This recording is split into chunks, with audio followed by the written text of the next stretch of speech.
Olá pessoal, tudo bem? Bem-vindos ao nosso Nova Tech Talk. Eu sou o Diogo Fonseca, CEO da Nova Tecnologia, uma empresa voltada à automação industrial com expertise em pintura robotizada. É com grande satisfação que nós vamos promover um evento onde iremos contar com os principais fabricantes do mercado, para que a gente para que possamos ter conversas e podemos esclarecer a você dúvidas e pontos que são cruciais para uma excelente automação do seu processo. Cada episódio vai estar tratando de cada área necessária ao seu processo. Então nós vamos falar um pouquinho sobre aplicadores, sobre um insumo, sobre robôs e sobre automação. Desde já agradeço a presença de todos vocês que, através de sua parceria com a Nova Tecnologia, possamos cada vez mais entregar aos nossos clientes soluções de pintura que possam agregar valores, redução em insumos, redução em descartes ecológicos, a questão da segurança, entre outros pontos cruciais para que possamos ter em nossa automação do processo de pintura. Que a gente possa iniciar esse nosso talk show da melhor maneira possível, onde você que é o nosso cliente ou você mesmo que é um integrador, concorrente da Nova Tecnologia, busque sempre procurar parceiros e integrar soluções que realmente vão impactar o mercado nacional.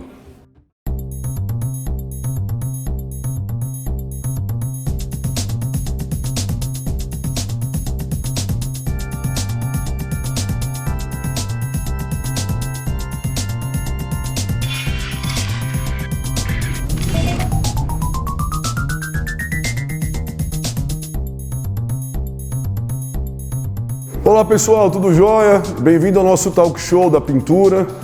Hoje o nosso tema vai ser tintas. Estamos aqui com o nosso parceiro da Sherwin-Williams, Eduardo Caixe, e o Anderson Prado, que é um especialista de pintura da Nova Tecnologia. Nosso objetivo hoje é passar um pouco para vocês de como ter um melhor desempenho, uma melhor cobertura e entender um pouquinho melhor sobre a matéria-prima existente hoje no mercado relacionado à pintura. Eu sou o Eduardo, assistente técnico da Sherwin-Williams, trabalho na divisão de tintas industriais líquidas. Estou há aproximadamente 20 anos nesse mercado, atuando desde a linha automotiva, industrial pó, industrial líquida, e espero com essa experiência poder colaborar com esse trabalho da Nova Tecnologia. Eu sou o Anderson Prado, sou colaborador da Nova Tecnologia, atuo no setor técnico comercial e atuo na área de equipamentos para pintura desde os meus 19 anos de idade. Hoje atualmente com 53 anos e alguma experiência para compartilhar com os senhores. Primeira pergunta vai para o Eduardo. Eu gostaria de saber, Eduardo, não só eu, mas como muitas pessoas aqui nos assistindo, quais são os critérios mais importantes na escolha do meu insumo? Como que eu defino qual a melhor tinta a ser usada, a base d'água, a base de solvente ou a pó? O que você pode passar um pouco para a gente aí, e também de mercados, né, automotivo, aeroespacial ou naval, o que a gente tem que estar atento para ter um desempenho e uma boa aplicação hoje, utilizando equipamentos de pintura com um bom insumo? Primeiramente, eu gostaria de agradecer o convite, de participar desse talk show. O que é importante é primeiro entender qual é a especificação do produto final, o que ele precisa atender, quais são os níveis de resistência, o valor agregado que será cobrado, a vida útil do equipamento. A partir disso, já se estabelece algumas famílias de produtos que são compatíveis. Aí é feito um estudo para verificar se dentre os materiais estabelecidos o processo de pintura, se já é existente, ele é capaz de processar essa tinta, ou, no caso de uma planta nova, é fornecido para os engenheiros, para os projetistas, as informações necessárias, né, de secagem, aplicação, cura, para que ocorra o processo de pintura conforme o especificado. Então, em poucas palavras, seria isso. Só que ao invés da gente estar falando aqui sobre componentes, né, viscosidades, resistividades, teores de sólido, Anderson, conta um pouquinho para a gente, com essas informações que o Eduardo nos passou, o que você, após essas informações, consegue levantar para estar também determinando um bom aplicador eficiente para o cliente? Um dos primeiros pontos interessantes, né, que deve ser levado em consideração na hora da escolha de um equipamento de aplicação, propriamente dito, ou equipamento de pulverização, seria você levar em consideração ter em mãos, na verdade, o boletim técnico da tinta que vai ser aplicada no seu substrato. Tá? Com a tinta em mãos, você tem que analisar não só a camada seca da pintura, como também a camada úmida, tá? Principalmente. Em função disso daí, você tem que ter uma análise também da geometria da sua peça, e em função disso você começa a fazer o estudo de qual seria o melhor equipamento a ser utilizado no seu processo de pintura. Perfeito, pessoal. Vou para mais uma pergunta. Hoje, né, a gente, falando das tecnologias de pintura, de tinta, perdão, por exemplo, solvente, a base d'água, ou tintas que se fazem a secagem UV, quais são os cuidados que devem ser considerados para a gente estar tendo uma boa seleção de todos esses equipamentos, Anderson? Eu acho que o ponto mais importante aí é você estar analisando o seu substrato, né? A peça que vai estar recebendo a aplicação da sua pintura. E na definição da tinta, na verdade, seja ela base solvente, né, ou uma tinta base d'água ou aplicação UV, isso vai estar muito em função do tipo de peça, né, o tipo de produto que vai estar recebendo essa pintura. Vou perguntar mais uma vez agora para o Eduardo. Eduardo, explica um pouco para a gente essa dúvida que existe no mercado hoje sobre essa escolha da tinta à base d'água e à base de solvente, porque muitas pessoas têm essa dúvida do que vai ser escolhido para a sua aplicação. Pode falar um pouquinho para a gente aí dessas diferenças, né, de uma tinta para outra, e o que é melhor, o que é pior, só para a gente ter uma ideia aí do que poder passar, né, e as pessoas poderem escolher também na hora de estar tendo essa decisão?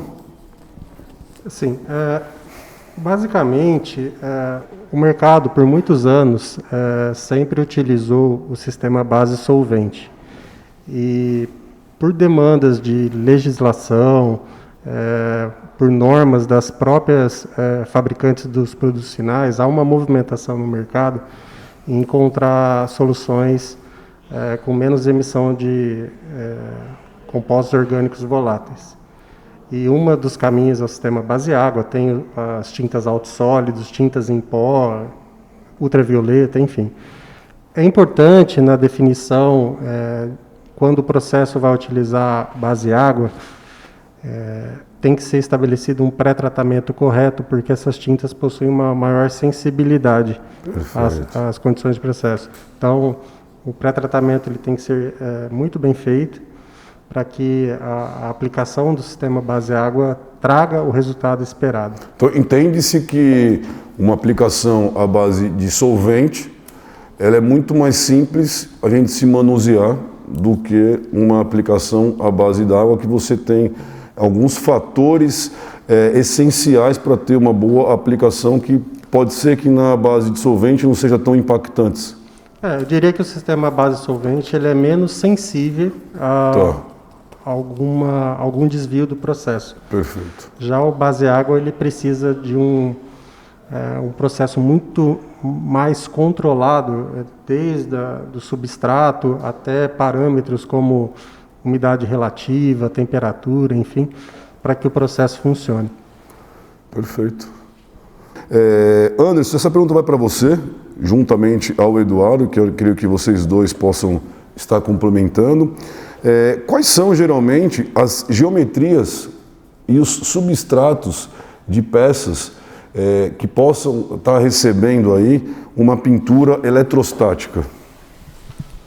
Bom, referente às geometrias, elas são as mais diversas possíveis, né, vamos dizer assim.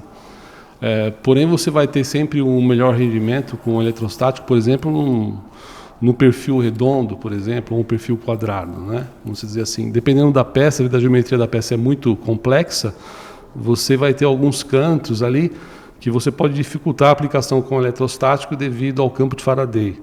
Então você gera um campo ali, né, em função da alta voltagem, e você repele a pintura. Então você pode ter falta de camada nessas regiões. Mas o eletrostático pode ser aplicado e utilizado em diversos tipos de geometria de peças.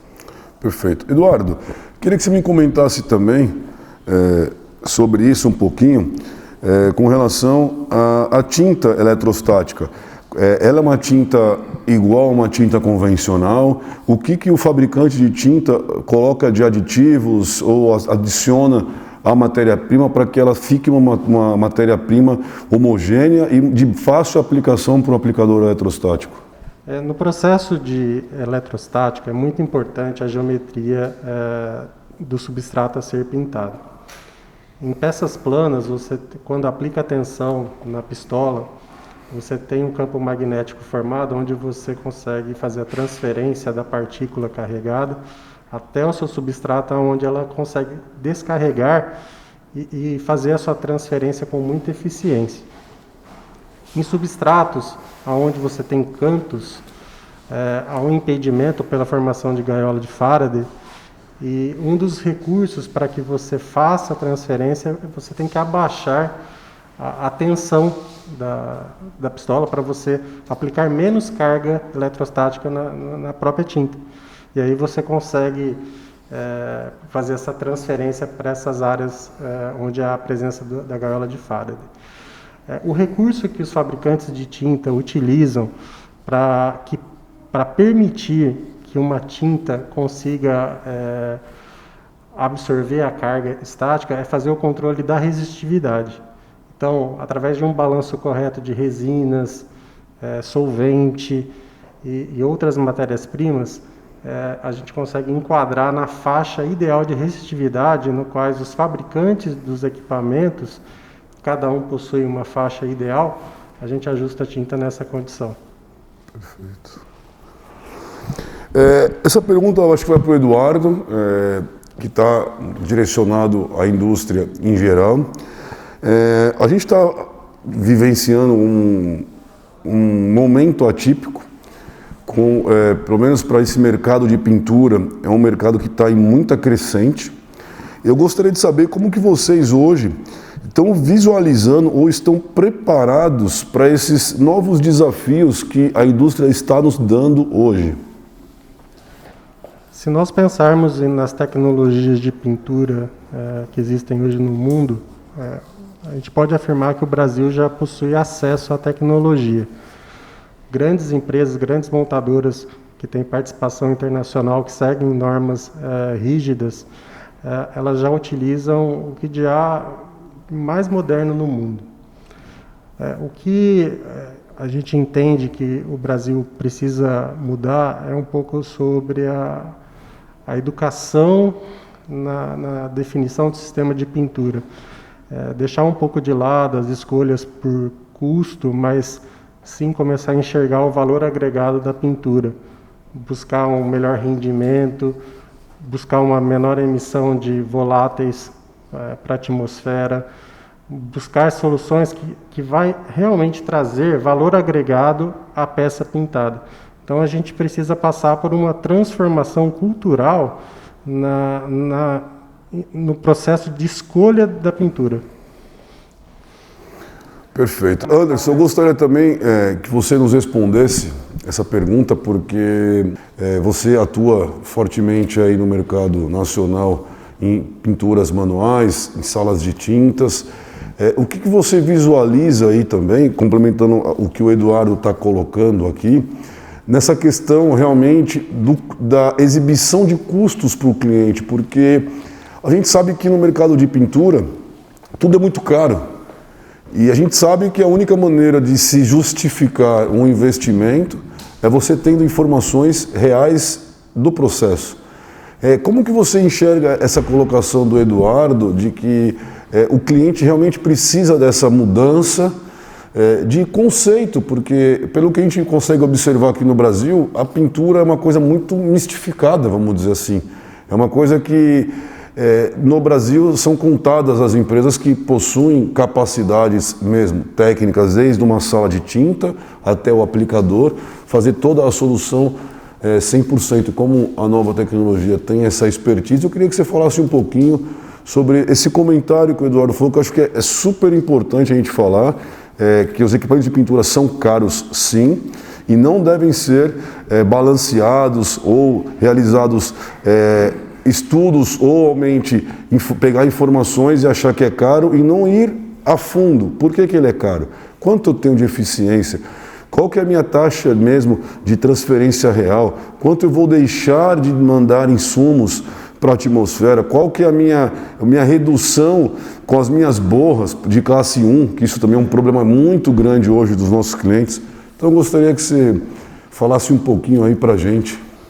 Que bom, a resposta do Eduardo foi muito bem colocada. Eu acredito que a mudança realmente deve estar primeiramente vinculada na cultura mesmo, né, de alguns empresários, né? A pintura, na verdade, hoje ela é sempre a última a ser vista, a ser olhada, vamos dizer assim. O último processo, vamos dizer assim, é ter cuidado. Sim, exato. E às vezes o custo, na verdade, está diretamente na peça. Isso é representativo no produto final, né?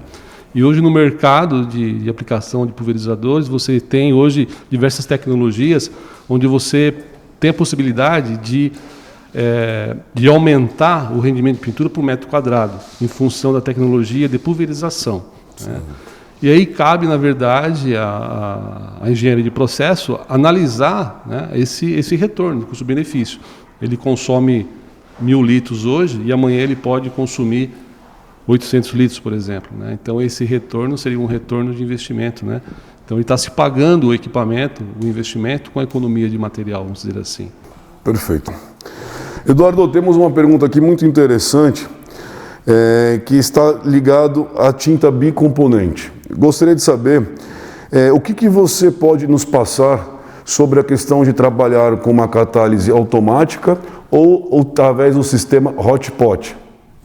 Nos sistemas de 2 componentes, é muito importante que a química seja respeitada, porque a relação estequiométrica, quando feita corretamente, ela entrega as melhores propriedades mecânicas, resistência química, tudo que a pintura ela foi desenvolvida se alcança com a estequiometria correta. Quando o processo de catálise é feito de forma manual, existe o risco da catálise não ser feita na proporção correta. Isso pode acarretar problemas na pintura, algumas vezes gerando prejuízos muito grandes, que você tem que recolher peças no mercado para retrabalho, enfim. Um outro benefício do sistema de dosagem é que em sistemas catalisados existe o tempo chamado de pot life, que é o tempo que você pode utilizar essa tinta. E após esse período, essa tinta tem que ser descartada. Quando você utiliza um sistema de dosagem, você garante que somente a tinta que você precisa pintar o seu equipamento será catalisada, não gerando desperdício na linha de pintura. Um outro ponto de vantagem no sistema de dosagem é que algumas novas tecnologias de pintura, o tempo de vida útil após a mistura é tão curto que você não permite a catálise manual. Por exemplo, sistemas de aplicação de poliureia, onde a catálise ela ocorre e a aplicação tem que ser feita imediatamente. Então, nesse tipo de tecnologia, o sistema de dosagem é mandatório. Perfeito, Eduardo. Anderson, em cima das respostas do Eduardo, eu gostaria de que você comentasse um pouquinho o que existe hoje de tecnologia para que a gente possa estar fazendo essa catálise automática, como também o cliente visualiza este investimento para essa catálise automática? O Eduardo foi feliz na colocação e na resposta quanto à utilização do equipamento dosador eletrônico. Então, ele é fundamental no processo de pintura 2K, porque a partir do momento que você tem um processo de pintura onde você realiza a dosagem manualmente, você começa a ter a influência diretamente da temperatura ambiente, porque a tinta, quando você catalisa ela, o A e o B, automaticamente você já começa a ter o processo de indução dos dois produtos, né? E isso já passa a ser, a sua viscosidade, ao longo do processo de pintura, ela começa a ter alteração. Isso vai representar diretamente no aspecto da peça e na qualidade de pintura, como o Eduardo fez a colocação. No sistema de dosagem eletrônica, você separa, né, o A e o B. Então, os dois materiais eles entram separados no equipamento eletrônico, onde é feita a catálise de forma dinâmica. Então, você realmente catalisa apenas aquilo que você consome, vamos dizer assim. Então, o desperdício é bem mínimo, né? E na implantação de um dosador eletrônico, basicamente, você pode estar relacionando isso ao seu consumo diário de uma tinta PU, né, no processo de fábrica. Então, em função do seu consumo, do volume de tinta que você consome, você conseguiria ter uma ideia do seu investimento e do retorno, né? O que você conseguiria ter como retorno de investimento. Perfeito. Então, pessoal, resumindo, vai entrar nessa pintura 2K, não utilizem o sistema manual, utilizem o sistema automático. Acho que a última pergunta para a gente poder encerrar seria uma pergunta relacionada à tinta dupla função, Eduardo. Como o mercado hoje, vocês como fabricantes de tinta, visualizam esse mercado? Vocês acreditam que essa tecnologia onde a gente consegue utilizar a base, né, que seria a base e depois o esmalte, numa única aplicação, vocês acreditam que isso vai ter mercado no Brasil? Vocês acham que isso vai ter demanda? Como vocês visualizam isso? O processo hoje de dupla função é um sistema em demanda crescente, onde se busca uma redução do tempo do processo e do gasto de insumos. Na parte de tintas, né, os formuladores eles criam um sistema de uma única camada, onde se agrega a resistência anticorrosiva que é promovida pelo primer já no acabamento final. E você consegue dessa forma fazer o processo de uma forma um pouco mais compacta, trazendo ganhos, tempo, redução de custo de material, e, enfim, é isso aí. Obrigado, Eduardo. Anderson, em cima das informações do Eduardo, eu queria que você comentasse agora um pouquinho do seu dia a dia com relação a essa realidade do dupla função. Você poderia citar para nós algum exemplo onde existiu algum ganho da própria empresa, né, onde ela fez essa substituição da base e do esmalte para uma única aplicação dupla função? Sim, sim. A dupla função está sendo muito bem aceita no mercado. Isso traz um grande benefício para o cliente, né, onde ele consome o primer, por exemplo, como fundo, depois o acabamento. A vantagem é que ele elimina uma cabine de pintura, né? Ou seja, ele deixa de consumir o primer para aplicar uma tinta que faz a dupla função, no caso, né, ao mesmo tempo. Então, nós temos exemplos de clientes fabricar cilindro, onde ele consumia por cilindro 181 ml, e com a implantação da dupla função, ele passou a consumir apenas 67 ml. Então, é bem representativo e a vantagem realmente é muito grande. Então, pessoal, acho que podemos dizer aí para vocês que a dupla função é uma realidade. Usem um excelente fabricante de insumo de tinta como o Sherwin-Williams para que possa auxiliar você no seu processo, e use uma excelente empresa que possa realizar a integração real e fiel conforme o nosso fabricante de tinta nos informa. E a gente está encerrando o nosso talk show com o nosso tema relacionado a insumos, a tinta. Eduardo, eu gostaria muito de agradecer a sua participação, ao da Sherwin-Williams. Anderson, muito obrigado pela sua participação e contamos com vocês para os próximos que vêm aí. Um abraço.